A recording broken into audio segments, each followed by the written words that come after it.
May is Mental Health Awareness Month, and back with us today is Roshonda, the Director of Behavioral Health from Omni Family Health. Hi, Roshonda. Hello, thanks for having me again. It's great to see you. How have you been? I've been doing good, thank you. That's great to hear. Okay, so let's talk about, May, we're bringing awareness, and I think that's kind of the first box to tick off here, is talking about it, bringing awareness. Correct, absolutely. That's one of the main concepts of May Mental Health Awareness Month, right, is that we want to make sure that we're bringing awareness to mental health in all of our communities, as well as reducing the stigma. For years, people would say it looks a certain way. Right. No, mental health doesn't look a certain way, right? We all will experience symptoms at some point in our life, right?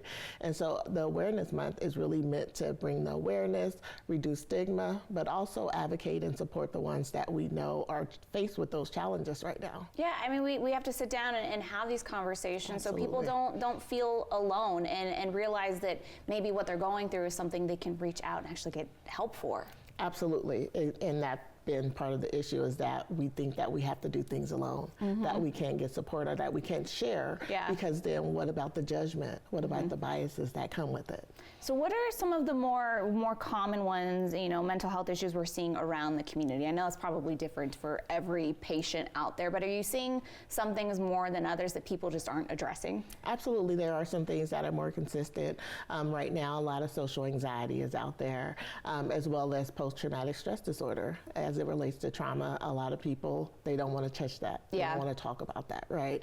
It could be systematic, it could be generational, but it's trauma. And a lot of people have been told that, don't touch that, just sweep it under the rug, don't talk about that. And it has a really negative impact on all of our communities. Again, not just one community, but overall.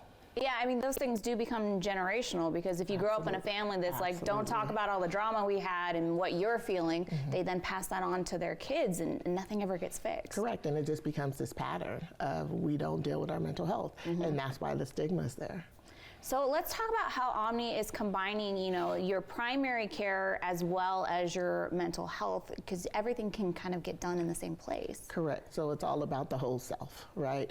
If I'm addressing my physical health, why wouldn't I address my mental health, right? There's no way I could be healthy physically and then mentally be challenged with some things that I'm not addressing, right? So Omni is really gearing towards making sure that we're integrating primary care with behavioral health and mental health, so that if I go to an appointment and I get unexpected information, that's going to cause me probably some, anxiety, some stress, and I may not know how to handle that because I've never gotten this information before, right? One of the things I love about Omni is that we have all of the services that's available that you need, right? So behavioral health, medical, dental, optometry, it's the whole self. So that's why the integration with behavioral health and mental health is so important. What kind of resources for mental health can I get there? So we have therapy, we have medication management as well. What'll happen is that you'll get an intake to determine what it is that you want. But sometimes individuals come and say, hey, no, I need this, right? And you have to listen to the patient, because the patient is the expert. Right, they know them. Absolutely. So what would you say to somebody who may be, silently struggling right now and they don't want to reach out? Maybe they've grown up in that family with that stigma, but it's maybe time for them to address it. You don't have to do it alone. That I think is one of the key issues, is that we feel like we don't have anyone to reach out to, right? Again, the stigma related to it. And so I really do commend a lot of the athletes and the entertainers that's coming out and talking about their own struggles, so that that person that's suffering silently can see, oh, it's not just me. Right?